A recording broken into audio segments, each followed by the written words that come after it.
네, 여기는 CES 2022 더밀크의 권순우 기자입니다. 매일 라이브 방송 통해서 여기는 CES 2022 소식 전해드리고 있는데요.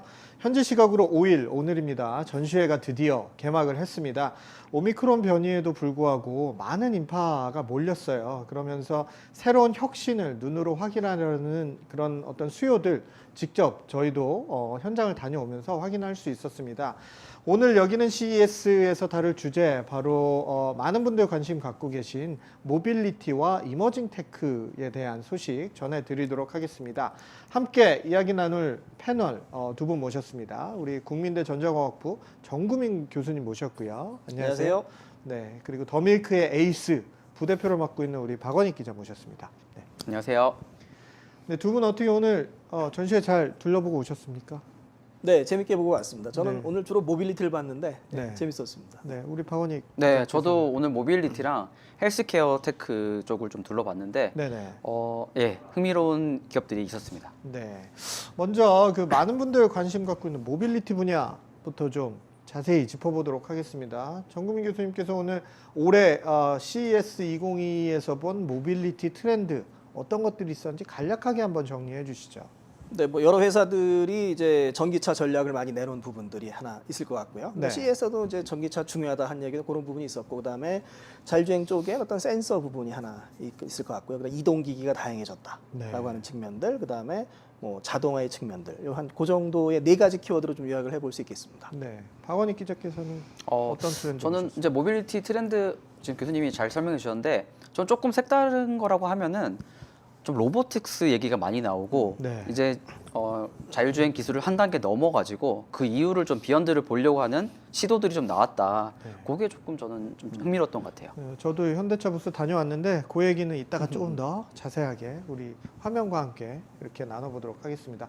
오늘 오전에 메리바라 GM 회장이 기조연설을 했습니다. 작년에 이어서 올해 2회 연속으로 이렇게 참석을 해서 전기 픽업 트럭 실버라도를 공개를 하면서 눈길을 또 끌었고요. 또 자회사 크루즈 자율주행차에 대한 설명도 이어졌는데 작년에 어떤 발표를 확인하는 약간 그런 모습이었던 것 같아요. 우리가 전동화 하겠다 이렇게 작년에 이야기를 했잖아요. 그 이후에 이제 전기 픽업 트럭 우리 만들어서 2023년에 출시할 거야. 우리 이렇게 만들었어. 이렇게 보여주는 모습이 하나 있었고, 자율주행차 크루즈 굉장히 논란이 지금 많고 수장도 계속 막 바뀌고 이런 상황이잖아요. 그런 상황에서 우리가 해왔던 이런 업데이트된 기술들이 어떻게 GM으로까지 영향을 미치고 자율주행 기술이 어떻게 결합이 되고 있다. 이런 부분들 굉장히 다양한 인사이트도 볼 수 있었습니다. 그 크라이슬러도 에어플로우라는 컨셉카 선보이지 않았습니까? 네. 어떻게 보셨습니까? 날렵하게 디자인이 됐고요. 네. 실내에 이제 디스플레이를 강조하고, 근데 사실 보면 이제 최근에 공개된 전기차들은 다 비슷한 컨셉을 가지고 있지 않나 이렇게 생각이 좀 됩니다. 네. 또 다른 독일 차들의 어떤 그 네네네. 전기차 컨셉카들 보시고 오셨잖아요. 우리 네네네. 돼지코로 불리는 iX M60. 네네네. 직접 확인도 하시고 또 영상으로 또 찍어 오셔서 공유도 해주셨잖아요. 네네. 어떻게 보셨고, 사실 그 BMW나 독일 벤츠 같은 독일 차들 전기차 전환 전동화가 조금 늦었다라고 이렇게 평가를 또 받지 않습니까? 네네네. 그런 늦어진 것들 어떻게 만회를 하고 있는지, CES에서 또 어떻게 이런 것들 팔로우업 하고 있는지 좀 느끼신 것들이 있으실 것 같은데 좀 소개해 주시죠.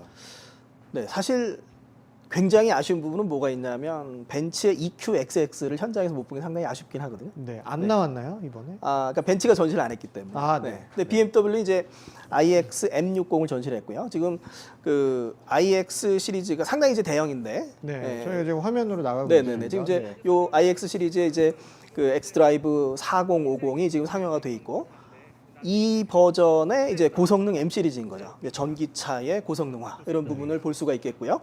그다음에 이제 벤츠 EQXX 상당히 이제 고성능화를 지향을 하거든요. 뭐 한 번 충전에 1000km 이런 부분처럼 결국 어떤 테슬라가 앞서 나가고 있는 전기차 시장에서 독일 자동차사들이 따라가기 위한, 사실 이제 지금 보면 어떤 폭스바겐이나 이제 현대 같은 경우에는 어떤 전기차 플랫폼을 만들면서 어느 정도 이제 전기차 모델이 안정화돼 가고 있는 상황이고, 벤츠나 BMW 오히려 이제 후발주자가 되는 이런 부분도 이제 같이 좀 묶어서 이제 볼 수 있을 것 같습니다. 네.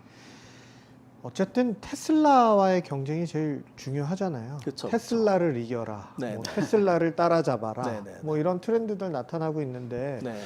좀 어떻게 펼쳐지고 있습니까? 그러니까 이제 보면은 제가 이제 2016년에 파리 모터 쇼를 갔었고요. 그때 파리 네. 모터 쇼에서 벤츠가 케이스 전략을 처음 발표를 한 거죠. 그래서 뭐 커넥티드, 오토노머스 드라이빙, 쉐어링 앤 서비스, 일렉트릭 비클. 그래서 그때 이제 EQ 시리즈가 처음 EQ 브랜드가 발표가 됐는데 네, 문제가 뭐냐면 그때 이제 처음 발표했던 EQC라는 차량이 시장에 실패를 한 거죠. 아, 천하의 벤츠도 전기차에서는 초보구나 이렇게 되는 부분이 있고요. 지금 이제 벤츠는 다시 이제 출발점에 섰습니다. 그래서 작년에 세계 최초로 이제 레벨 3 자율주행차를 이제 처음으로 상용화를 하고요. 네. 그다음에 이제 전기차 EQA, EQS, 이제 이번에 EQXX 우리가 이제 전기차에 노력하겠다 이런 부분이죠. 다시 이제 도전자가 된 상황이고요. 이제 네. 그런 부분들을 이제 어떻게 가느냐가 앞으로 시장에서 중요해지지 않을까 네. 생각이 됩니다. 저는 오늘 그 GM 발표 보면서 전기차 픽업 트럭 경쟁이 본격화되지 않나 이런 네네네. 생각 좀 들었는데 그 관련 분야 취재 좀 많이 하고 계시잖아요, 박은익 기자님. 좀 어떻게 보고 계세요? 전기차 픽업 트럭이요. 네네. 오늘 저도 전시장 이제 LBCC 웨스트 다녀왔는데 네. 전기 트럭이 많이 보이더라고요. 많이 보였죠. 그래서 네. 뭐 투심플 같은 회사들도 있었고 나와 있었고 그렇죠. 그리고 뭐 이제 라이다 하는 회사들도 이제 전기 트럭에 주로 그 라이다를 적용한 것들을 많이 네네. 전시를 하더라고요. 아무래도 이제 트럭이 운송용으로 많이 쓰이다 보니까 거기에 네. 라이다를 장착해서 이제 먼저 상용화 된다는 걸 전제로 하고 그런 제품들을 전시를 한 것 같더라고요. 그래서 네네. 확실히 많아졌다. 이런 트럭 같은 전기 트럭이. 굉장히 종류도 네. 많아지고 전기차를 하겠다라고 갖다 놓은 기업들도 굉장히 많아져서 뭐를 어떻게 봐야 될지 모르겠다는 느낌도 좀 들기도 했어요, 이번에. 그래서 네, 앞으로 전기차 경쟁, 특히 미국에서는 이 픽업 트럭 시장이 네. 굉장히 핫하잖아요. 메리바라 회장이 그 마지막 코멘트가 기억이 나는데 후회할 짓 하지 마라. 약간 이런 식의 코멘트가 있었어요. 그러니까 뭐 포드라든가 다른 뭐 리비안 같은 이런 회사들 지금 치고 나오고 있고 뭐 전통적인 강자이기도 한데 우리 걸 선택하는 게 후회하지 않을 거다. 뭐 이런 식의 강한 자신감을 내비치는 그런 모습 볼 수 있었습니다. 또 전기차 시장 어떤 트렌드 있을까요? 그 베트남 기업이라든가 뭐 터키 네, 기업들도 좀 이렇게 두각을 나타내고 있다고 하는데 네. 사실 저는 개인적으로 못 들어봤거든요. 네. 어떤 기업들이 있고 어떤 기술들 갖고서 지금 치고 올라오고 있는지 한번 설명해 주시면 좋을 것 같습니다. 네, 베트남 빔페스트를 처음 만난 것도 역시 파리 모터 쇼에서였었거든요. 이제 근데 그때 이제 보면은 데이비드 베컴 선수가 나오고 그랬었는데 이제 그때 보면 이제 이 빔페스트가 전혀 차량의 준비가 안 돼 있었어요. 그래서 BMW랑 협력하고 보쉬에서 부품 가져오고 그다음에 디자인이 이탈리아 가고 막 이랬는데 그러니까 네. 거의 조립에 대한 부분이죠. 근데 갑자기 몇 년 사이에 이제 전략이 많이 바뀐 것 같습니다. 지금 이제 얘기를 해보니까 전기차 관련된 그 기술들 다 확보를 했다는 거죠. 그래서 미국에 공장을 짓고 미국에서 생산하고 판매하겠다. 우리는 어느 정도 자신 있다. 이런 얘기를 좀 했었고요. 네.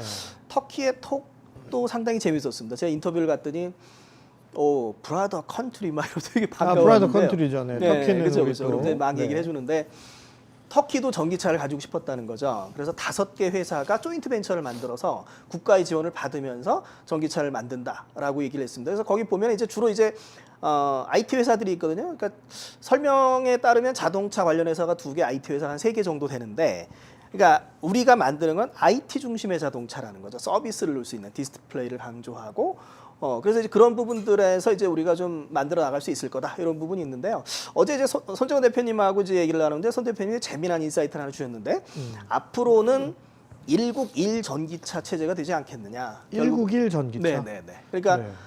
이제 물론 이제 선진국은 좀 다르지만 그 후발 국가들도 전기차가 쉽게 만들 수 있기 때문에 지원을 해주면서 나라 안에서 이제 전기차를 운영하는 이런 부분이 가지 않겠느냐. 그러면 이제 기존의 자동차 회사들은 어떻게 싸게 만들어 수출을 할 것인가가 이제 중요하고, 다시 얘기하면 어떤 자동차 시장이 그전만큼 수출을 많이 하는 체제로는 가지 못하지 않겠느냐 이런 얘기를 하셨는데, 오늘 그 베트남의 빈페스트하고 터키의 톡을 보면서 진짜 그런 트렌드가 좀 일어나지 않을까. 그래서 이제 보면은 테슬라나 이제 뭐 벤츠나 BMW가 고성능 전기차를 내는 부분들은 하이엔드로 포지셔닝을 하고 그다음에 후발 전기차 업체들이 이제 로우엔드에 포지셔닝을 하고 이런 부분들이 가능하지 않을까라는 것도 한번 좀 생각을 해봤습니다. 네. 스타트업들도 많이 눈에 띄던가요? 어떠셨습니까? 네, 오늘 이제 눈여겨본 건 이제 피스커라고 네. 하는 이제 전기차 업체고요. 네. 뭐 34999인가 뭐 37499달러 150마일 그다음에 68999달러 350마일 그 솔라루프 68999 달러. 네. 그렇게 얘기를 가격 했고요. 말씀하신 거군요. 네, 그다음에 그렇죠. 그다음에 이제 재밌는 부분은 이제 거기에 이제 피스커의 마그나 라이다가 들어가는데 최고 혁신상을 받았어요. 5개의 이제 4D 이미징 레이더가 들어가면서 안전성을 높였다. 이런 네. 얘기를 좀 하고 있습니다. 네, 라이다와 레이다에 관련된 부분은 이따가 제가 뒷부분에 좀 더 한번 여쭤볼게요. 왜냐하면 저도 그 개념을 좀 찾아보다가 네. 라이다는 뭐고 레이다는 뭘까 네, 그런 네. 생각이 좀 들기도 네, 했는데 네, 네. 시청자분들도 그런 질문이 있으실 분들이 있으실 것 같아서 이따가 뒷부분에 좀 여쭤보도록 하겠습니다. 박원익 기자께서는 어제 현대차 그룹 프레스 컨퍼런스에 다녀오셨잖아요. 네네. 어제 다녀오신 후에 저희가 저녁을 먹으면서 네네. 이게 도대체 뭘 얘기를 하고 싶은 거냐에 대한 토론을 한 저희 30분간 하고 그 맞습니다. 기사를 쓰기 위해서 머리를 쥐어짜는 모습을 제가 옆에서 눈여겨보고 참 마음이 아팠는데 맞습니다. 네. 어떤 것들 경험하셨고 오늘 또 이제 신기했던 것이 저도 이제 현대차 부스 방금 다녀왔는데 아무것도 못 봤어요. 시연을 딱딱 시간을 정해놓고 하는데 들어가는데도 뭔가 이렇게 굉장히 좀 제약이 있었고 제약이 있었다는 거는 좀 예약을 해야 되는 사람들이 맞아요. 많이 몰려서 예, 예. 예약을 해서 들어갈 수밖에 없는 그런 상황이었고 미디어라고 하는데도 뭐 찍고 오셔야 됩니다 그러는데 저쪽으로는 또 아니 들어가세요 그래서 그냥 들어와서 보기도 했는데 사람들이 굉장히 많이 또 몰렸고 그다음에 갔더니 차가 없었어요. 차가 한 대도 없고 로봇밖에 없었습니다. 로봇밖에 없었고 그걸 시연하는 시간도 이렇게 기계의 어떤 컨디션에 따라서 시연이 오늘은 안 된다 이렇게 말씀하셔서 저는 시연을 못 보고 왔는데 박원익 기자 오늘 시연 보고 오시지 않았습니까? 네네. 저도 이제 사실은 갔는데 대기 시간이 되게 길었습니다. 네. 그래서 줄을 서가지고 한참 기다리고 말씀하신 대로 구글 폼으로 등록을 해야지 그게 볼 수 있더라고요. 그래서 네. 이제 한참 기다려서 제가 이번에 이제 LBCC 웨스트를 봤는데 가장 붐빈 곳이 사실 현대차 부스였어요. 네. 다른 쪽 아까 저는 또 빈페스트도 보고 다 했는데 네. 거기는 사실은 뭐 관심도가 그렇게 높지는 않더라고요. 네. 그래서 제일 좀- 많이 몰린 게 현대차였고 네. 기다려서 들어갔는데 말씀하신 대로 참 재밌는 지금 화면 나오는데 보면서 좀 설명해 주시죠. 뭐 네네. 하는 겁니까? 그러니까 저게 이제 플러그 앤 이제 드라이브라고 P&D 모듈이라는 게 있습니다. 그래서 그걸 이번에 이제 저희가 프레스 컨퍼런스 때도 현대차가 발표를 했는데 네. 저런 식으로 모든 물체에 저거를 이렇게 결합을 하는 거죠. 플러그라는 게 네. 끼운 다음에 모든 것을 이동하게 만들겠다.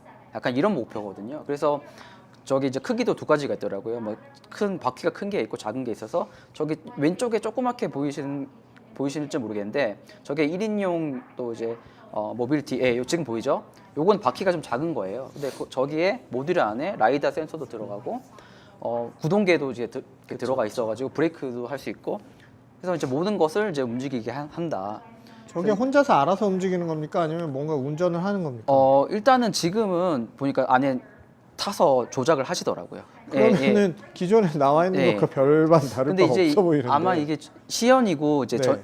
그 혹시 뭐 사고가 나거나 그러면 안 되니까 네. 이렇게 그냥 보여주신 것 같아요. 네. 예. 그러니까 이런 면을 좀 봐야 될 것 같아요. 그러니까 뭐가 있냐면 지금 이제 어떤 자율주행차가 처음에는 기존 차량 플랫폼에 어떤 요 이제 핸들하고 브레이크하고 액셀레 조양, 제동, 가속을 동작시키는 수준이었는데 이제 그다음에 어떻게 되냐면 자율주행 플랫폼이 나오는 거죠. 네 바퀴를 이제 가는데 지금 이제 P&D라고 하는 게 되면 거기서 뭐가 되냐면 각각의 바퀴가 센서를 가지고 독립적으로 움직일 수 있는 거죠. 그러니까 더 움직임이 자유롭고 뭐 정지 상태로 360도를 돌고 이제 이런 얘기를 하는 것 같고요. 이제 그게 보면은 이제 오늘 본 것 중에 리보드라고 하는 부분이 있었는데 거기도 이제 독립적으로 4개의 바퀴가 독립적으로 움직이는 거죠. 물론 이제 그거는 이제 차량용에서 인일 모터가 들어가서 4개가 이제 독립적으로 구동을 하는데 그걸 가지고 자율주행 셔틀을 만들면 움직임이 더 자유로워진다. 그러니까 어떤 그런 트렌드, 기존의 차량 플랫폼을 이용하다가 자율주행 전용 플랫폼을 만들고 그다음에 각각의 바퀴를 구동하는 그런 부분이 되지 않나 싶고요. 이제 여기에서 근데 다만 이제 하나 이제 우리 권 기자님 말씀하신 거죠. 우리가 봐야 될 건 뭐냐면 그게 필요한가라는 부분은 굳이. 그죠. 그런 부분은 이제 그 자동차사들이나 이제 모빌리티 플랫폼 업체들이 좀 보여줘야 되는 과제로 남아 있지 않나 생각이 됩니다. 아까 앞서서 저희 어제 그 기자회견 관련된 내용 현대차 컨퍼런스 정의선 회장이 오미크론을 뚫고 오셔서 이렇게 야심차게 또 비전 선포를 하지 않았습니까? 네, 그렇죠. 메타 모빌리티였나요? 거기에 대해서 이야기를 나눴는데 음. 개념이 잘 안 들어왔어요, 사실은. 그죠? 좀 어떻게 보셨는지, 무슨 이야기를 하고 싶었던 건지. 어제도 저희 네. 손 대표님하고 뭐 최영욱 대표님하고 여기는 CS에서 그 부분을 다루기도 했는데 또 이렇게 만나서 얘기를 또 해보니까 또 다른 인사이트가 있었던 맞아요, 걸로 저희 맞아요. 기억이 네네. 났어요. 어제 그래서 저녁에 정구민 교수님이랑 이렇게 밥을 먹으면서 얘기를 하면서 네. 조금 그 가닥이 잡혔던 것 같아요. 좀- 왜냐하면은 네. 처음에는 메타버스도 되게 모호한 개념이고 그냥 메타버스를 모빌리티에 붙여서 어떻게 하겠다는 건지 연결이 잘 안 되더라고요. 네. 메타버스는 메타버스인지 알겠고 모빌리티도 모빌리티는 알겠는데 모빌리티를 메타버스로 뭐 어떻게 한다는 거지? 약간 이런 퀘스천이 있었거든요. 그래서 이제 조금 기술을 하나하나 나눠가지고 보다 보니까 아까 말씀하신 것처럼 P&D 같은 모듈을 붙여가지고 모든 것을 움직이게 하고 그 다음 스텝이 이거를 모두 디지털라이제이션 해가지고 디지털 트윈을 만드는 거죠. 온라인상에.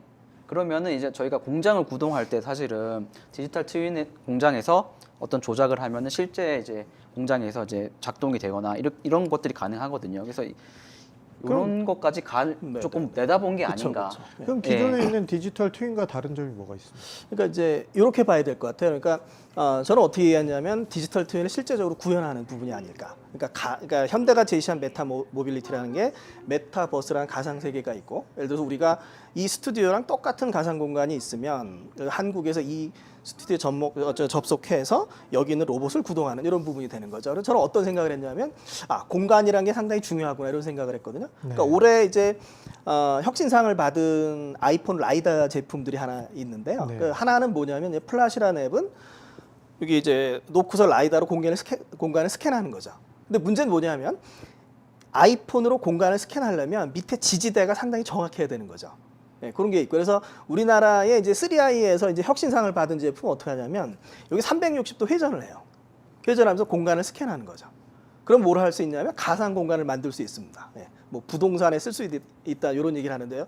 여기까지가 메타버스인 거고 현대가 이제 추구하는 건 뭐냐면 각 바퀴에 라이다랑 카메라가 달려 있으니까 공간을 스캔해서 정확한 가상 공간을 만드는 것 플러스 그 실제 공간에서 가상 공간에서 원하는 예를 들어 1m를 움직여라, 5m를 움직여라 이런 것들을 실제 공간에서 정확하게 갈 수가 있는 거죠. 그래서 메타버스라는 가상 현실과 현실이 융합되는 부분이 현대의 메타 모빌리티인 것처럼 보이고요. 그래서 아까도 계속 나왔던 것처럼 왜 바퀴가 4개냐라고 하는 부분들. 그러니까 좁은 실내에서 자유롭게 이동하기 위해서는 바퀴 4개가 독립적으로 구동해 가면서 메타버스에서의 이동을 현실에서 구현해야 된다. 이게 메타 모빌리티가 아닌가.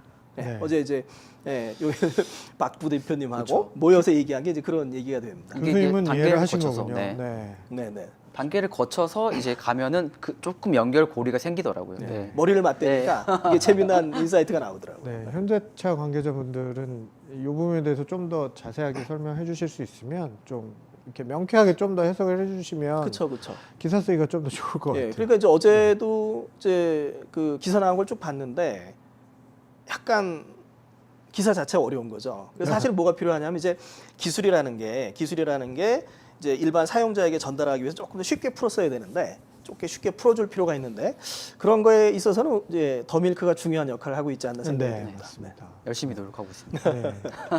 현대차 해석 한 번 더 잘 해주시면 좋을 것 같고요. 현대 모비스도 오늘 좀 주목을 받았습니다. 어떻게 보셨습니까? 네.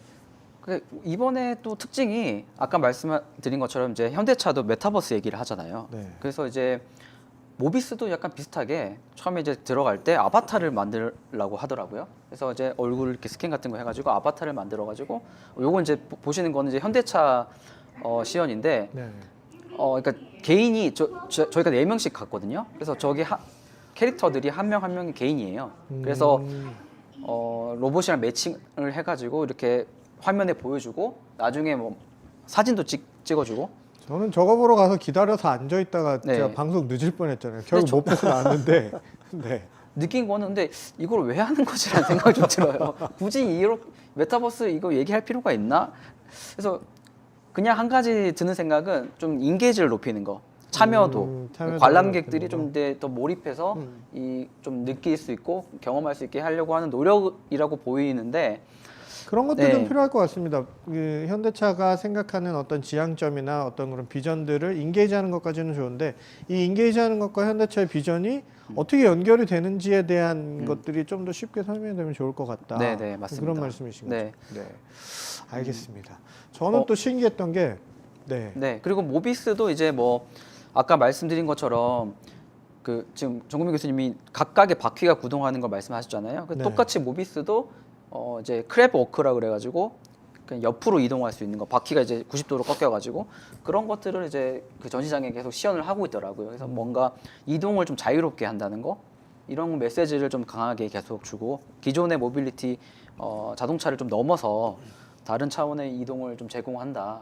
그런 메시지를 계속 던지고 있다는 걸 좀 느꼈어요. 네. 저는 또 지나가다가 신기한 걸 봤는데 소니의 전기차가 전시가 되어 있었어요. 네. 보셨습니까? 네네네. 사진 찍고 왔습니다. 네, 어떻게 보셨나요? 저는 이제 그 예전에 스마트폰 때가 생각이 좀 나거든요. 그러니까 스마트폰에서 부품사들, 예를 들어서 뭐 부품사들이 자기 부품을 스마트폰 업체들한테 공급을 하려면 실제로 어느 정도 만들어 봐야 되는 거죠.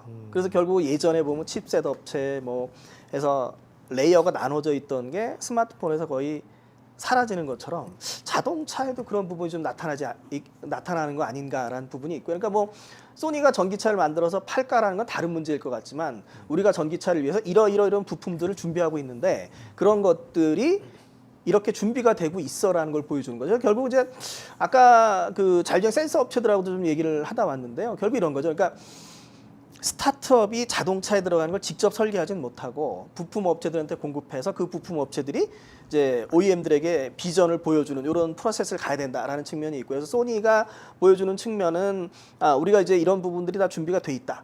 라는 부분일 것 같고요. 부품사 입장에서는. 근데 여차 만들 수 있는데 그건 좀 이제 생산은 좀 다른 문제가 되기 때문에 그건 또 이제 고민을 해야 되는. 결국 아까 이제 손재원 대표님 얘기하신 1국가 1 전기차와도 비슷해지는. 그러니까 누구나 차를 만들 수 있는 시대가 좀 오고 있지 않나라는 부분이 되지 않나 싶습니다. 저도 좀 그런 부분 느꼈던 게 올해 저는 SK 부스에 다녀왔어요. SK 이번에 좀 다른 얘기지만 이번에 가장 큰 특징이 한국 기업들의 약진, 뭐 선전. 지금 대단했습니다. 제가 본 것 중에 LG를 제외하고는 LG 얘기가 또 나왔습니다만 삼성전자, 그다음에 현대차, 그리고 두산 밥캣도 엄청 그 부스를 잘 차려놨고 SK가 이번에 ESG를 주제로 한다고 해서 사실 저는 기대를 안 했거든요. 근데 ESG와 관련해서 이렇게 디지털화해서 엄청나게 준비를 많이 해서 굉장히 인상적으로 봤습니다. 제가 SK 얘기를 했던 게 뭐냐면 SK 관계자, 이노베이션 관계자랑 잠깐 이야기를 나눴는데 이제 배터리 생산하는 업체고 저는 또 이제 조지아에 있다 보니까 조지아에 배터리 공장이 있어서 이야기를 나눌 기회가 있었어요. 근데 이제 한국 본사에 갔다가 이제 나온 분이랑 이제 이야기를 나눴는데 소니도 차 만드는 거 보니까 이제는 전기차는 누구나 다 만든다고 달려들 수 있을 것 같다는 느낌이 좀 들었던 거죠. 그래서 야, 그럼 SK도 전기차 만들면 안 돼? 제가 이렇게 물어봤어요. 그랬더니 뭐 협력사이기 때문에 뭐 이렇게 고객사들한테 이슈도 있고 할 수도 있다라고 이렇게 생각을 하지만 저는 몇 년 안에 SK 이노 혹은 뭐 삼성 SDI 뭐 이런 쪽에서 우리도 그냥 전기차 만들래 이렇게 하지 않을까 싶은 생각이 들어요. 왜냐하면 수직 계열화 이야기가 계속 나오면서 GM 같은 경우도 배터리를 합작해서 지금 LG랑 만들고 있지 않습니까? 그럼 결국 그 기술력이나 이런 부분들 어느 정도 이제 흡수가 되다 보면 단독으로 만들 수 있는 가능성도 있고 또 뭐 이런 반도체 칩이라든가 이런 것도 직접 만들고 있잖아요, 지금. 그러다 보면 이제 거꾸로 전기 배터리를 만드는 한국 업체들도 우리도 전기차 만들어 볼까라고 이렇게 생각할 수 있을 것 같은 생각이 들었는데 그 부분은 어떻게 보십니까?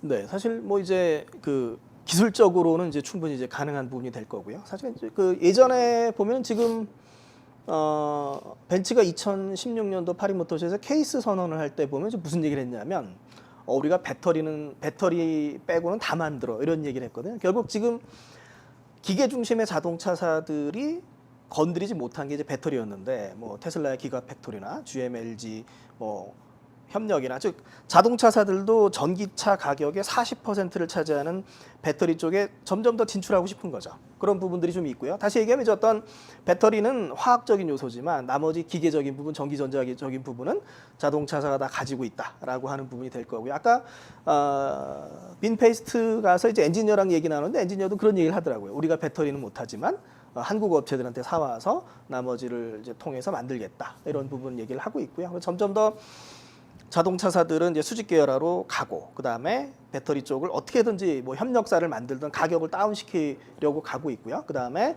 배터리 업체들도 이제 뭐 자동차까지는 안 가더라도 모빌리티 기기가 다양해지면 그런 부분들은 이제 충분히 갈 수 있지 않나라는 이제 생각이 들고요. 결국 중요한 부분들은 어떤 그 최적화나 안전성이나 이제 생산에 대한 부분들이 이제 또 중요해지는 부분이 되지 않을까 생각이 듭니다. 배터리 생산량에 대한 이슈도 있더라고요. 아직 뭐 공장들 미국에 지금 엄청나게 직구들이 그쵸. 있지만 네. 그것들을 지어도 배터리 생산 캐파, 그러니까 배터리 전기차 수요에 배터리가 아직 그 따라가지 못하는 약간 그런 상황이어서 뭐 그런 부분도 좀 감안을 해야 되지 않을까 싶습니다. 사실 이번에 LG전자도 옴니팟이라고 그 자율주행차 내부 네, 네. 그 콘텐츠를 이제 공개를 했거든요. 네, 네. 그것도 사실은 약간 이제 전기차나 자율주행차로 우리가 바로 가겠다 이런 건 아니지만 전방 산업, 후방 산업 이런 식으로 연관 산업으로 해가지고 강조한 게 그 안에서 뭔가 레저를 즐길 수 있다. 왜냐하면 자율주행은 운전을 할 필요가 없으니까 캠핑 모드로 해가지고 네, 네, 뭐 네. 즐기고 뭐 영화관처럼 즐기고. 그러니까 그럴 때는 사실 LG의 디스플레이들이 다 들어가잖아요. 네.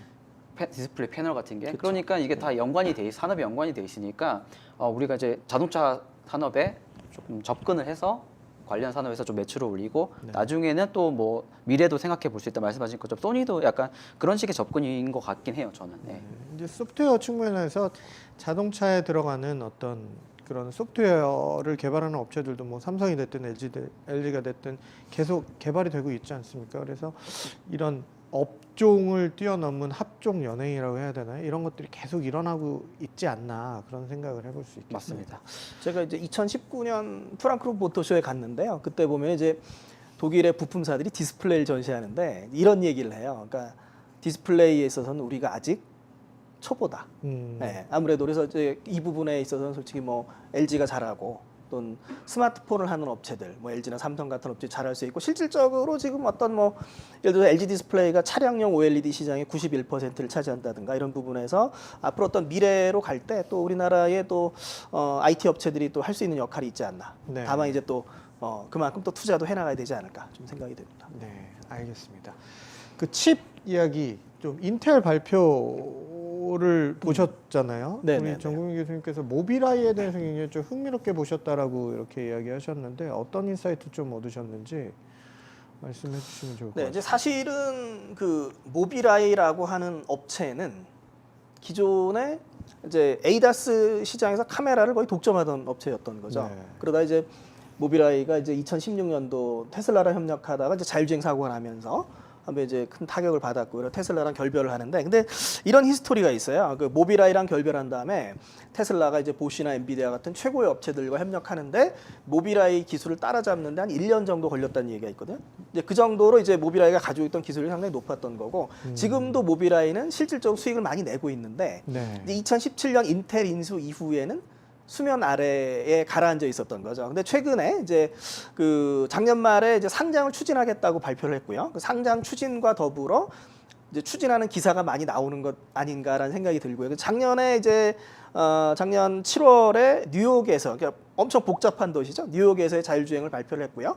그러면서 자율주행 플랫폼이 카메라 기반과 라이다 기반으로 나눠져 있다. 네. 이렇게 얘기를 했고요. 그다음에 이제 뭐 파리라든가 이제 도쿄라든가 이런 부분들에서 발표해서 이제 파리 자율주행 모습을 좀 선보였고요. 그리고 이제 그 작년에 한 해 동안 이제 계약한 부분 물론 이제 자율주행과 ADAS를 포함한 부분이지만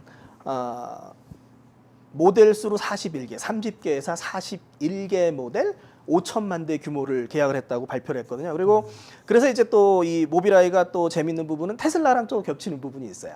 카메라 기반인 부분이 있고요. 그 다음에 모빌아이 차량들에서 데이터를 모아서 지도를 구성하고 인공지능을 학습하고 이런 부분들. 그래서 어떤 이 경쟁 양상이 상당히 재미나게 되는 거죠. 어제 발표를 보면은 모빌아이하고 퀄컴의 자율주행 칩셋도 경쟁하게 될까? 그 다음에 그러면 엔비디아하고도 경쟁하게 될까? 그럼 누가 제일 앞서지? 이런 부분들. 그다음에 테슬라하고는 경쟁 구도가 어떻게 될까? 이렇게 좀 바라봐야 될 것 같고요. 지금 이제 모빌아이 상장 규모가 이제 500억 달러, 거의 60조 정도를 얘기를 하는데 그 상장을 통해서 자율주행차에 더 투자하고 그런 부분이 있으면은 또 이제 시장이 재밌지 않을까? 결국 인텔의 모빌아이가 아니라 모빌아이의 인텔이 될 수도 있지 않을까? 이런 생각을 좀 해봤습니다. 모빌아이의 인텔. 인텔은 언제쯤 예전에 그런 명성을 되찾을 수 있을까요? 뭐 이제 미국에서 공장도 이제 신설한다 그러고 네. 사실은 이제 팹리스 역할만 하는 게 아니라 실제로 이제 제조도 하는 그쪽 원래 하고 있었고 네네. 인텔은 근데 거기서 이제 그 미세 공정에서 좀 뒤처진 부분이 있었는데 지금 이제 또 다시 열심히 하려고 하고 있거든요 인텔이. 그래서 뭐 인텔이 그래도 저력이 있기 때문에 네. 뭐 열심히 하면은 좀 좋은 결과도 나올 수도 있지 않을까. 또 미국이 많이 좀 밀어주는 밀어주지 부분이 않을까? 있고, 네. 네. 그렇게 보고 있습니다. 네. 네. 그 자율주행 기술, 뭐 모빌리티 기술 이야기하면서 계속 나오는 용어가 있습니다. 제가 아까 처음에 말씀드렸던 라이다, 레이다, 뭐가 도대체 다르고 네. 이런 것들이 어떻게 적용이 되고 있고 이게 자율주행차 관련된 이야기들 좀 찾아보니까 이 라이다 센서에 대한 것들이 굉장히 핵심 기술이 되고 있다라고 이렇게 이야기를 하던데 이 개념 좀 설명해 주시면 좋을 것 같습니다. 네.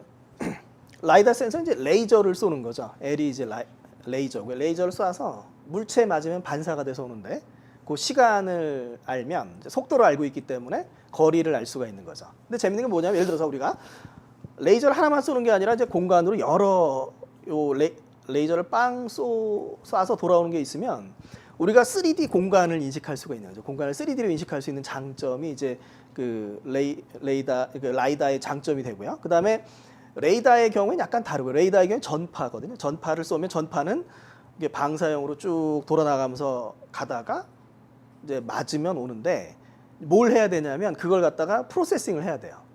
신호 처리를 진짜 열심히 해가지고 분석을 하다 보면 있는 것 같기도 하고 있어 뭐 이 정도가 되는 거죠. 그래서 지금의 어떤 차량용 레이더는 앞에 물체가 있어 이런 수준이 되고요. 그래서 이제 실제로 2015년도에 그 자동 긴급 제동 AEB에서 리콜이 대대적으로 있었는데 어떤 리콜이냐면 뭐 길가에 떨어져 있는 캔이나 아니면 가드레일을 차량으로 오인할 수 있어서 리콜이 있었거든요. 그러니까 레이더의 기술이 이제 그런 부분이죠. 그래서 이제 레이더가 지금 공간을 인식할 수 있는 4D 이미징 레이더로 진화를 하고 있는 부분이고 그게 이제 피스커에서 시작해서 이제 발전할 걸로 보는 부분이 되고요. 이제 라이다의 부분은 이제 공간을 잘 인식할 수 있기 때문에 자율주행에서 많이 썼는데 이제 이게 예를 들어 64채널이면 64개의 레이저를 쏜 다음에 360도를 회전을 하는데 그 모터에 마모가 생길 수가 있거든요. 그럼 이제 이게 영구적이지 않은 거죠. 자동차 입장에서는. 그래서 이걸 고정형으로 바꿔야 되는데 이제 고정형으로 갈 때에 여러 가지 장벽들, 기술적인 장벽들이나 뭐 전력 소모가 많다든가 여러 부분들이 좀 해결해야 될 부분이 있고요. 그다음에 이제 이게 레이저다 보니까 망막에 영향을 줄 수가 있어요, 또. 사람에. 네네네. 그래서 905 나노에서 이제 1550 나노, 아이세이프 라이다로의 진화도 또 이제 고려해야 되는. 거기에 이제 가격 문제가 이제 라이다에서 가장 중요한 부분이 있다고 볼 수 있겠습니다. 이번에 CES 2022에서 그 레이다와 라이다를 개발하는 그런 기업들 트렌드 좀 보신 네. 것들이 있습니까? 일단 라이다 기업에서는 이제 그 루미나가 대표적인 거죠. 네. 루미나가 추구하는 게 이제 1550나노 아이세이프 라이다고요. 아이세이프 라이다이기 때문에 파워를 세게 쏴서 멀리 볼 수 있다 이런 부분인데 사실 올해 상당히 중요한 트렌드거든요. 그러니까 볼보가 루미나 라이다와 엔비디아 플랫폼으로 이제 자율주행차를 내놨을 때 그러면 이제 그게 비로소 어디랑 그 경쟁이 되냐면 이제 테슬라하고 이제 센서 경쟁에 비슷하게 가는 부분이고요. 그러면 어떤 AI, 그러니까 하드웨어 3.0과 비교되는 이제 엔비디아 오린 플랫폼이 있고요.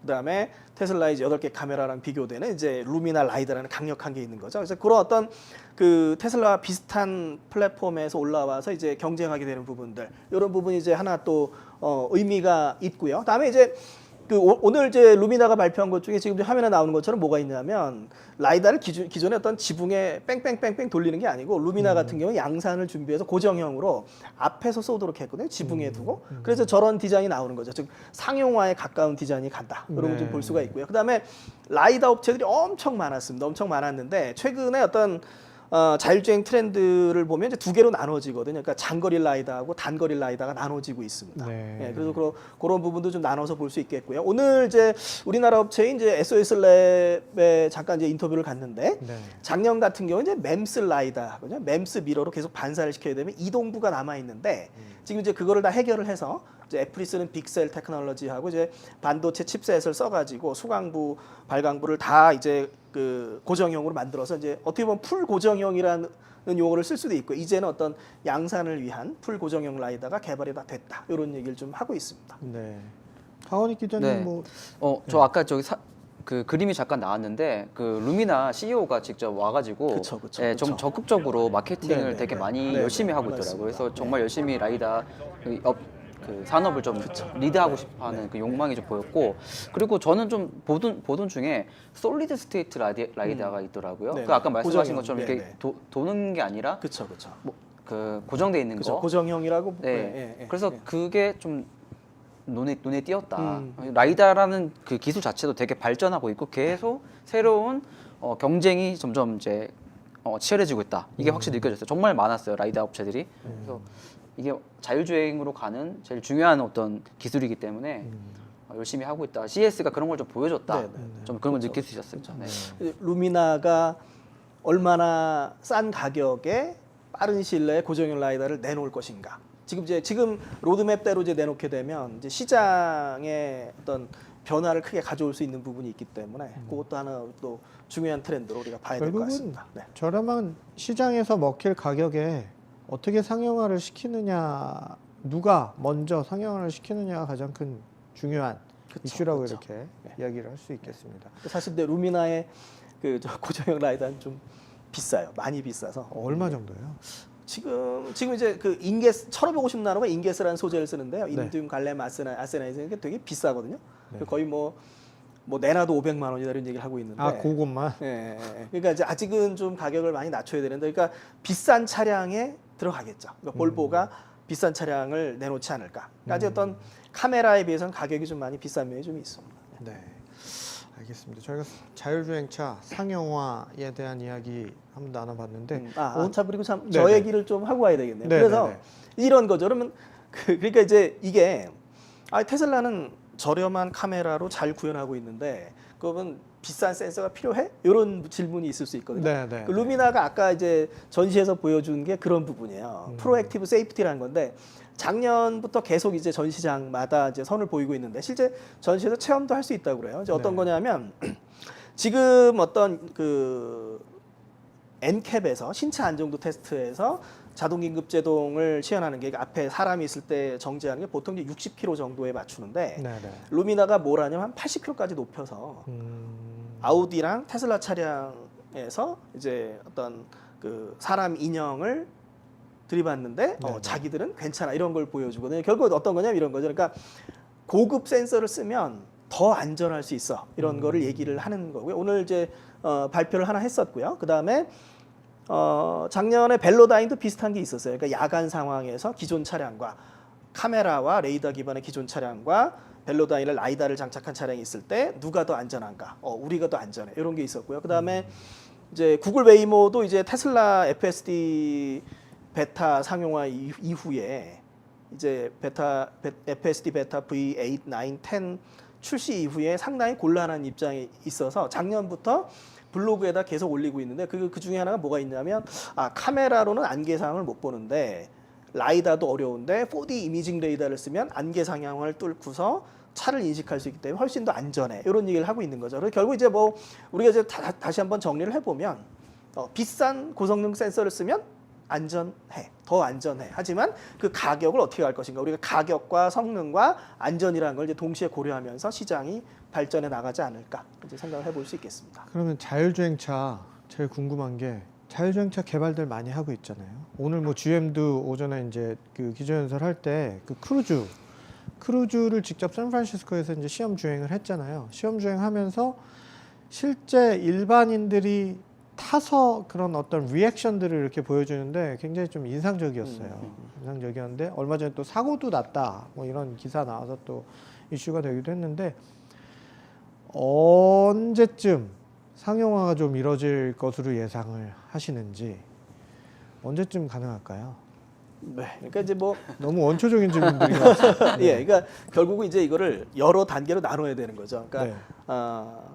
우리가 생각하는 자율주행차는 차를 사가지고 어디든지 가야 되거든요. 예를 들어 라스베가스에서 모든 도시를 다 가야 되는데 그런 거는 단기간에 쉽지 않을 거다. 이렇게 이제 보는 부분이고요. 지역적으로. 네. 네, 네. 그래서 일단은 보는 게 뭐냐? 1번은 뭘 보냐 하면은 지금 자동차사가 상용한 거는 이제 고속도로인 거죠. 고속도로인 거고요. 테슬라는 그 고속도로에서 이제 교차로를 인식해서 갈 수 있는 부분을 풀어낸 거고요. 예, 그게 이제 FSD의 장점인 거고, 그래서 고속도로와 도심을 동시에 달릴 수 있는데 아직도 이제 테슬라도 도심에 대한 모델링은 이제 계속 가야 되는 부분이고, 그래서 구글 웨이모라든가 아니면 뭐 중국의 바이두 같은 경우는 도시 중심으로 가겠다는 얘기를 하거든요. 왜냐하면 고속도로는 일단 풀었고 도시와 도시의 연결은 어느 정도 풀었으니까 그 다음에는 이제 도심 안에서 풀어가는 거죠. 이렇게 하나하나 이제 문제를 단계적으로 풀어가는 단계가 될 것 같고, 그래서 앞으로는 이제 어떤 자율주행차가 많을 것 같냐면 도시 내에서 도시 내를 이제 움직이는 이런 부분들. 우리나라도 이제 2020년 말에 이제 카카오 모빌리티하고 오토노머스 A2G가 세종시에서 시작을 했고요. 작년에 뭐 42-라든가 여러 업체들이 이제 서울에서 좀 시작하고 이런 부분으로 이제 점차적으로 이제 나가지 않을까 이렇게 좀 생각이 됩니다. 저거는 어떤 화면인가요? 요거는 아까 나왔던 현대의 P&D랑 좀 비교해 보시면 좋을 것 같아요. 모듈형으로 예, 모듈형인 거죠. 예. 지금 보면 이제 뭐냐, 각각의 4개 바퀴가 떨어져 다양하게 있거든요. 움직이는 거예요. 예, 그러니까 각각의 바퀴가 개별적으로. 독립적으로 조향할 수가 그쵸, 있어요. 그쵸. 네. 그래서 저렇게 이제 플랫폼을 만들 수도 있고 큰 차도 만들 수 있고 작은 차도 만들 수 있고, 그래서 그게 이제 레오파드라는 부분이었고요. 이게 리보드라고 하는 부분이고, 그래서 그 독립 조향하고 그런 부분들, 그리고 현대 P&D랑 좀 비교해 보셔도 좋을 것 같아요. 네. 네. 알겠습니다. 지금까지 모빌리티에 대한 이야기 나눠봤는데요. 저희 주제를 좀 바꿔보도록 하겠습니다. 이머징 테크. 이번에 또 이머징 테크 굉장히 CES에서 주목을 받는데 네. 이머징 테크를 뭐라고 이야기를 하면 좋습니까? 어떻게 정의를 해야 되나요? 그러니까 이제 CS 같은 경우에는 CS 그 전시회가 상당히 혁신적이다라고 얘기하는 게 뭐냐면, 사실은 이제 어떤 새로운 기술을 이게 우리 전시회의 새로운 이슈야라고 얘기하는 상당히 어려운 부분인데, CES는 언젠가부터 상당히 과감해진 거죠. 자동차도 소비자 기술이야. 인공지능, AI, 뭐 5G 다 오다가 올해 이제 나온 게 이제 메타버스, NFT, 그 다음에 우주 기술, 이런 게 중요해라고 이제 키워드를 넣은 거죠. 예. 그래서 그런 부분들이 또 이머징 테크라고 볼 수 있겠고요. 뭐 푸드 테크도 있고 여러 가지 뭐 지속 가능성에 대한 부분들이나 이런 부분들도 이제 하나의 또 이머징 테크로 좀 볼 수 있겠습니다. 네, 그 CES가 굉장히 보수적인 그 CTA가 굉장히 보수적인 집단인데 이번에 NFT를 비롯해서 블록체인이라든가 이런 개념을 이제 포함을 시킨 건 이제 그런 개념들을 놓치지 않겠다. 이런 개념들도 CES에서 선점해 나가겠다. 뭐 이런 의지로 읽힌다라는 이야기를 저희 내부적으로 이렇게 나눈 적이 있습니다. 그 NFT 관련해서 오늘 오전에 이제 컨퍼런스가 있다고 해서 저희 박원익 기자가 저랑 이제 룸메이트인데 아침에 일찍 일어났어요. 아침에 굉장히 일찍 일어나서 목욕을 막 하더라고요. 그랬더니 굉장히 일찍 나가는 거예요. 그래서 어디 갑니까? 이랬더니 그 오늘 굉장히 중요한 그 컨퍼런스가 있다라고 이렇게 가서 물어봤더니 오늘 원래 사실은 페리스 힐튼 그 NFT 광이랍니다. 페리스 힐튼이. 그래서 페리스 힐튼이 방문을 하기로 했었어요. 방문했습니까? 기자님? 아쉽게도 페리스 힐튼에 오면은 뭐 좀 이렇게 영상도 찍고 네. 뭐 사진도 찍고 하면 좋을 것 같아서 좀 서둘러서 움직였는데 이게 지금 사실 오미크론 좀 여파가 있는 것 같습니다, 확실히. 그래서 계속 연사가 업데이트되고 뭐 전시 기업들도 계속 바뀌고 그랬었거든요, 사실. 네네. 그래서 딱 그 스트리밍을 하는 걸 확인하고 움직여야 되겠다 해서 네. 그 컨퍼런스 스트리밍을 봤더니 아니나 다를까 네. 빠져 있더라고요. 그래서 아마 그런 문제 때문에 네네. 불참을 하지 않았나 싶어요. 근데 뭐 NFT 관련 행사 같은 게 많이 진행되고 있습니다. 지금 네. 이 근처에서 여기 또 그럼 오늘 오전에 네. 페리스 힐튼 안 온 컨퍼런스는 아예 커버를 안 하신 거예요? 네, 그거는 왜냐면은 NFT에 관련된 얘기를 하는 분들이 두 분 나왔는데 네. 조금 사실 내용 자체는 뻔한 내용이거든요. 근데 페리스 힐튼이 중요했군요. 예, 페리스 힐튼은 본인이 투자도 하고 네네. 실제로 NFT 민팅, 그러니까 발행까지 하고 네네네. 되게 적극적으로 하는 사람이라서 네. 사실은 뭐 그냥 셀럽 정도가 아니라 이쪽 업계에서는 뭐 굉장히 선두 네, 선구자적인. 네네네. 네. 그 사실은 뛰어든 지는 많이 오래되진 않았어요, 그분이. 근데 이제 네. 관심을 갖기 시작하면서 되게 뭐 자본도 많고 이러니까 완전히 빠져서 하다가 이제 또 이제 NFT가 뜨니까 네네. 또 주목을 받고 금방 전문가가 돼버린 거죠, 사실. 네. 뉴비에서. 네. 요것도 뭐 예를 들면 요런 행사 네. 지금 이제 라스베가스에서 이제 NFT 관련 행사를 따로 이제 미답 같은 것도 하고 하는데 뭐 네. 참여하는데 뭐 300불 정도 되는 비용도 내야 되는데 네네. 많이도 이제 관심을 갖고 네.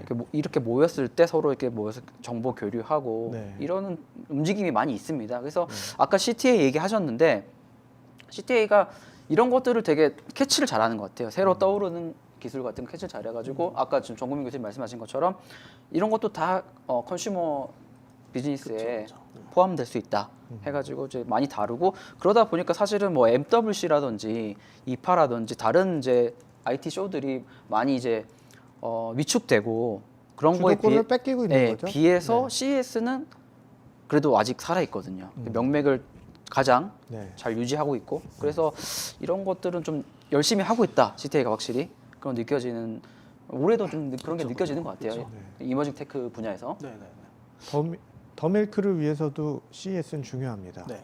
저런 생각도 해봤어요. 그러니까 그 첫날 이제 CES가 트렌트 와치에서 얘기한 게 소비자들이 변했다. 네. 세 가지로 요약을 했거든요. 스마트, 프리미엄, 서비스. 네. 그럼 이제 이 그 프리미엄이라고 하는 부분들이 전시회에서도 나타나지 않나. 초양극화 이런 부분들이 결국 CES라는 프리미엄 전시회가 살아남고 모든 전시회, 모터쇼도 여기로 몰리고 다른 전시회 사라지고 이런 부분이 좀 있는 것 같고요. 또 이제 CES를 이제 보도하는 매체 중에 더밀크가 또 여기 두 분을 비롯해서 네. 더밀크가 또 이제 프리미엄으로 떠오르는 이런 부분이 좀 있는 것 네, 같습니다. 저희 정말 열심히 하고 있습니다. 밤낮 없이 취재를 하고. 맞습니다. 네. 네. 해리스 필튼.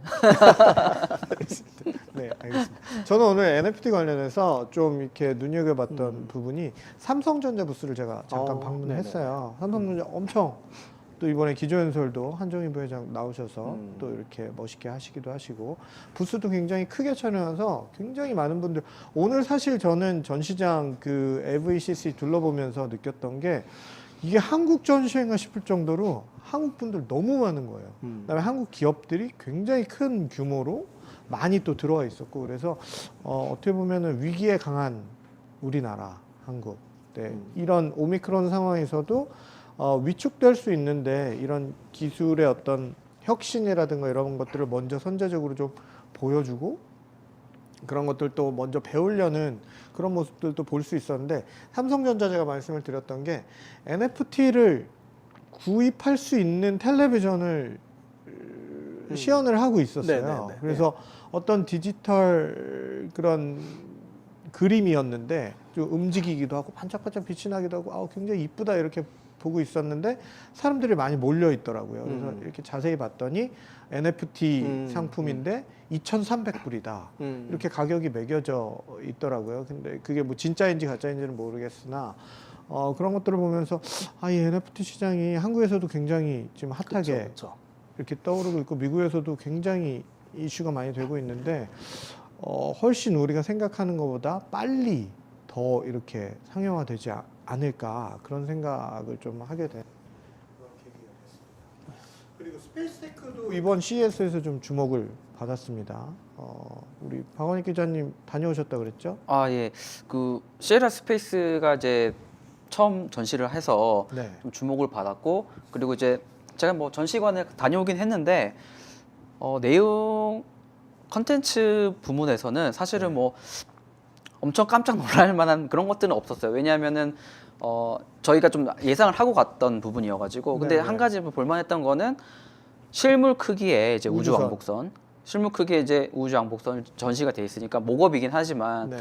그런 부분이 조금 뭐 재밌었다. 그리고 이제 아까 말씀하신 것처럼 CTA가 스페이스테크가 이제 최근에 이제 뭐 많은 기업들이 뭐 블루 오리진을 비롯해가지고 스페이스X 이런 이제 빅테크 관계자들이죠. 사실은 뭐 제프 베조스나 뭐 일론 머스크 이런 분들이 이쪽 분야에 투자를 하고 있기 때문에 이게 미래에 좀 먹거리가 된다 이런 거를 생각을 하고 또 이렇게 전시를 준비한 것 같고, 네, 네.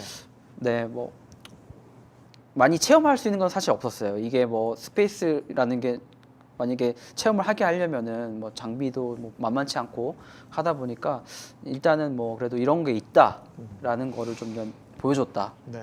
그런 전시였다고 생각이 됩니다. 네. 아까 그 비행선 전시한 그 회사가 시에라 네바다 코퍼레이션의 자회사 시에라 스페이스. 예, 시에라 스페이스. 네. 뭐 제가 기사를 좀 찾아봤는데 보쉬라는 회사는 소리로 우주선의 그 부품 고장을 파악할 수 있는 뭐 그런 기술도 선보였다고 합니다. 네. 그래서 이 분야도 놓칠 수 없는 분야. 최근에 뭐 말씀하셨다시피 이런 우주를 향한 도전들을 계속 이어나가고 있잖아요. 그렇기 때문에 그런 관련 테크 기술들 계속 좀 업데이트되고 있는 모습 또 CES에서 저희가 확인할 수 있었습니다. 그리고 저희 또 헬스케어, 저희 첫날 헬스케어를 특별히 다루기도 했는데 헬스케어 전시 어떤 것들이 있었는지 저는 바디프렌드 전시장 엄청 크게 해놓고 정말 안마의자 좀 앉아보고 싶었는데 시간이 없어서 못 앉아봤는데 수십 대의 안마의자를 이렇게 전시를 해놓은 모습을 봤습니다. 어떤 것들 보고 오셨습니까? 예, 저도 이제 오늘 헬스케어를 좀 일부러 둘러봤거든요. 왜냐하면 헬스케어가 사실은 계속 중요하게 여겨졌었는데 네네. 특히 올해는 오미크론이 또 확산이 되게 많이 되다 보니까 팬데믹이 지금 2년 네. 동안 어쨌든 이어지고 있으니까 그런 부분 중요하죠. 네네네. 그래서 어떤 것들이 있는지 그래서 LBCC 노스홀에 이제 헬스케어 기업들이 전시가 돼 있어서 그쪽을 먼저 둘러봤는데 네. 나름 흥미로운 기업들이 꽤 있었어요. 제가 그래서 영상을 좀 찍어왔는데 네네. 예컨대 뭐 코로나 확진 여부, 감염 여부를 측정할 수 있는 어떤 지금 그림 보이시죠? 지금 몇 분 안에 나오는 거예요? 저게 이제 이렇게 입에 대고 네. 바람을 불면은 5초 만에 알 수 있다고 5초 하거든요. 만에? 네. 해보셨어요? 아니요, 해보지는 못했어요. 이게 지금 실제로 하지는 않더라고요. 왜냐하면 이거 실제로 해주기 시작하면 사람들이 다 여기서 네, 다 저희 가서 저기 좀 가가지고 검사받고 나 있어요. 걸렸냐 안 걸렸냐 오. 이거 물어보기 때문에 네. 저건 이제 개인용으로 쓰는 거고요. 네, 저기 네. 옆에 보면은 뒤에 이제 선반이 올려져 있는 게 네, 네. 저게 이제 또 가정이라든지 아니면 병원, 학교에서 쓸 수 있는 거라 그래요. 저걸 네. 그냥 놓으면 사람들이 숨 쉬면 코로나 바이러스가 있다 없다를 감지해 주는 건가요? 그렇죠, 저게? 그렇죠. 그래서 이제 저기는 이제 뭐 카트리지 형태로 이제 그 디텍트 할 수 있는 네. 물질이 들어 있는데 2달 정도를 사용할 수 있다고 하고 네. 그 2달 사용하고 나면은 교체를 하면서 계속 쓸 수 있다고 하거든요. 그래서 뭐 활용도가 꽤 높지 않을까라는 생각이 좀 들더라고요. 근데 이게 뭐 규제라든지 FDA 뭐 이런 문제 같은 것들을 승인이라든지. 좀 이제 거쳐야 하는데 일단 저 개인용 제품은 D2C로 뭐 소비자들이 살 수 있다고 하더라고요. 네. 네, 이 홈페이지에서 일단 그렇게 얘기를 하고 아, 있습니다. 이미 판매가 되고 네, 있습니까? 판매를 할 수 있게 준비를 해놨다고 얘기를 하더라고요. 가격은 모르시죠? 네, 가격까지는 제가 계속 가격을 여쭤보는데 네, 가장 궁금한 게 가격이에요, 사실은. 네. 가격은 아직 네, 모르시지만. 개인용 네. 장비 아까 그거는 뭐 200회 사용할 수 있다고 하거든요. 아, 네, 200회 네, 한 번 쓰는 네. 게 한 번 쓸 수는 없겠죠. 네, 네. 그래서 뭐 가격이 그렇게 비쌀 것 같지는 않아요. 네. 근데 코로나 또 이게 만약에 저걸로 한다 그래도 이거를 뭐 인증을 해줄 것이냐, 이 결과를 뭐 프로브할 수 있느냐? 이 결과 자체를 뭐 예를 들어 뭐 CDC나 이런 데서 인증을 해줘서 할 것이냐 그런 문제가 또 있기 때문에 네. 그런 것도 좀 봐야 될 것 저게 같습니다. 미국 기업이었습니까? 미국 기업입니다. 네. 네.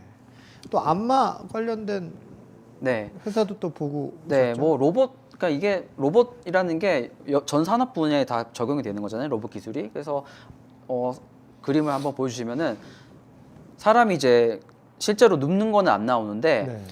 마네킹을 네. 거기다 눕혀놓고 이제 로봇 팔로 이렇게 이제 안마를 해. 안마를 때리는 거예요. 네. 여기 지금 보이시죠? 네. 저게 저런 식으로 안마를 저기 끝에 로봇 팔 끝에 안마할 수 있는 거를 장착을 한다 그래요. 네. 좀 아무래도 부드러운 재질로 뭐를 달 것 같은데 그래서 재밌었던 거는 마네킹이 되게 다양해요. 왜냐하면 사람들의 체형도 다양하고 체형이 다양하니까. 키라든지 뭐 몸무게 다르기 때문에 다양한 체형의 사람들이 안마를 받을 수 있게 뭐 하고 있다. 뭐 아까 바디 프렌드 얘기 하셨는데 네. 뭐 미국의 바디 프렌드가 아닐까. 저거 좀 근데 개인적으로는 좀 불안합니다. 저거 살짝 만약에 살짝 그쵸. 그 네. 강도나 이거 사이즈를 좀만 잘못 재면 네. 로봇이 때리면 죽는 거 아니에요? 그쵸. 잘못하다. 안마 받으려다가 뼈가 네. 나갈 수가 굳이 있어요. 저걸 로봇으로 저렇게 할 필요가 있습니까? 네. 바디 프렌드 정도로 그냥 두들겨주면 좋을 것 같긴 한데. 맞습니다. 사실 저거는 뭐 가정용으로 하기도 너무 네. 거대하고 네. 어디 이제 뭐 업소 같은 데서 네. 설치해놓고 뭐 서비스로 뭐 해야 될 것 같은데 네, 네. 그러다 보니까 좀 접근이 쉽진 않죠 일반 소비자들이. 저도 이번에 언베일드 행사 가서 봤는데 헬스케어 제품들 좀 주로 네. 봤는데 네.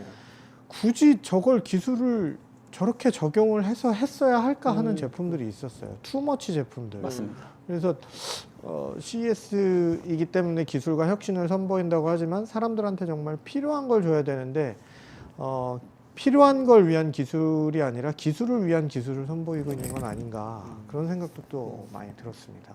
헬스케어 기업들 중에서 또 뭐 특이할 만한 것들 저는 있으셨나요? 사실은 뭐 오늘 헬스케어를 전혀 못 봤는데요. 근데 오늘- 언베일드에서 네, 이제 스쳐 지나가면서 본 제품 중에 위딩스의 스마트 스캔이라는 제품이 있거든요. 네, 네. 근데 이제 이게 그 딱 봤을 때 인바디랑 상당히 비슷하더라고요. 네. 그러니까 이제 스마트 체중계인데 네, 거기 네. 이렇게 이제 손으로 잡은 손잡이가 있고요. 네. 근데 이제 기사를 찾아보니까 어떤 얘기를 하냐면 여기에 특수 전극을 써가지고 특수 소재의 전극을 써가지고 뭐 심장 관련 정보를 파악할 수 있다. 물론 아직 그 FDA 승인은 안 났다고 그러는데 이제 그런 게 하나 있고요. 그다음에 확실하진 않은데 위딩스가 CES에 소개한 문구에 보면 뭐 당뇨 관련한 정보 얘기도 있어요. 그래서 네. 어떤 이게 체중만 보는 게 아니라 그리고 뭐 좌우 정보 이런 뿐만이 아니라 상당히 어떤 생체 정보에 깊게 들어가는 부분이 좀 있는데 그게 이제 나중에 이제 이게 실제로 제품이 어떻게 나올까 상당히 좀 궁금했습니다. 저 제품 예, 지금 딱 있네요. 네. 네. 네, 한번 주목해 볼 필요가 있을 것 같습니다. 네. 그러면 마지막으로 이머징 테크 분야에서 주목할 만한 혁신상 받은 제품들 중에서 좀 눈에 띄는 것들, 생각나시는 것들 있으면 하나씩 소개해 주시죠.